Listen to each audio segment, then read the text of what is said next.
Oras na ng pak o palpak. Dito natin naririnig ang tinig ng kabataan. Sasang-ayon ba o kokontra? Pak ba o palpak?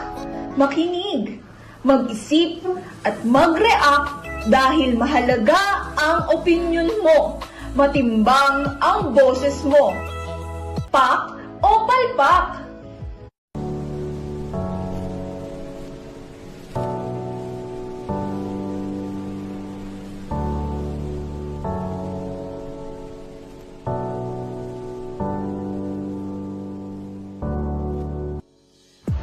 Palpak po. Hindi po ako pumapayag na tapos na po yung panahon ni Maria Clara na kung saan po ay tayo sunod-sunuran sa mga kalalakihan.